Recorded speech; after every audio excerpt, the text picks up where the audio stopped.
Well, covering the story for us today is our foreign affairs commentator, Douglas Herbert. And Doug, it's fair to say this is a pretty fragile deal, isn't it? There's lots of unknowns and lots could go wrong.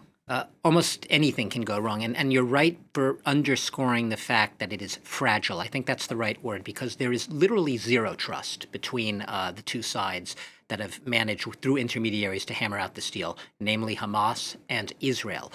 This is a deal that has been in the negotiation, according to the sources who've been speaking to both, media here in France, in Israel, U.S., saying that it had been excruciatingly negotiated over about 5 weeks. And actually, it began in late October. It began about, 2 weeks, a little more after the Hamas attacks of October 7th. They started to try to bring about a framework of the possibility of getting some hostages released, and it came to naught on a couple of occasions, most recently, reportedly, because Israeli forces stormed, entered, whichever word you want to use, the Al-Shifa hospital, Gaza's largest hospital in northern Gaza, which has been ordered to be evacuated. That brought the deal to naught. Hamas has called it off. Israel, at certain points, hasn't wanted to accept certain terms. So the very fact it happened, in a sense, is sort of pulling a rabbit out of a hat, and it took a lot of work that we didn't see. We keep sort of saying, yes, it took the Qatar as the intermediary, Qatar being the political host of Hamas. Hamas has offices in Doha, and the fact that Qatar was able to sort of run between Israel, U.S. and Hamas there. But the fact of the matter is, even with Qatar's mediating services, if you will, it is extremely complicated.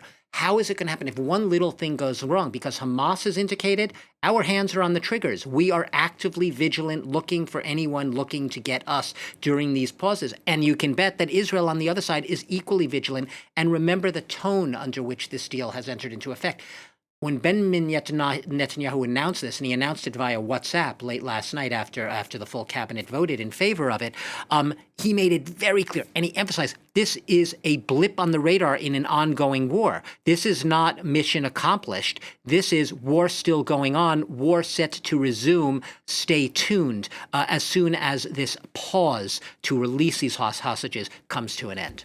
And you mentioned Qatar. We'll talk a bit about that later on. But what about the United States? Would it be fair to say that they were involved in this negotiation as well, and therefore the truce takes a little bit of pressure off the Biden government? I mean, first of all, going back to the first question, since we don't know how it's going to play out yet, it's too early to say that. I'm not trying to sit on the fence, but that's literally the case.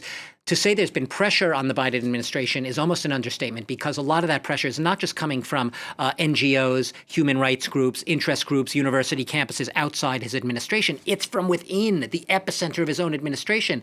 Dozens and dozens of officials within the Biden administration writing him a letter saying that they are dead set opposed to his policy. We talked in recent weeks about that dissent channel that the State Department sets up to allow dissenting views to be aired without fear of being fired from your job.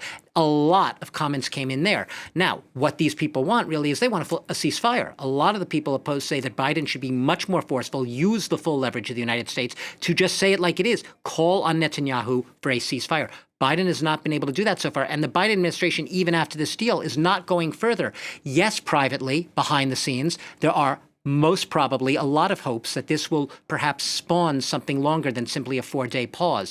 And we know that the offer is already on the table that for every additional day that hostages are, that there'll be an additional day of ceasefire for every day that hostages continue, at least 10 of them, to be released. So that's there as this hope. Some people who've been pushing for that ceasefire are looking at this as, could it be the first step in something longer? But the Biden administration publicly is not signaling that. That's not their messaging. They're basically saying this is the first step in a hostage release. And there's a long way to go before we would even get to the point of considering whether this could become a more permanent or longer term type of truce. All right, Douglas Herbert, thank you very much indeed for your thoughts.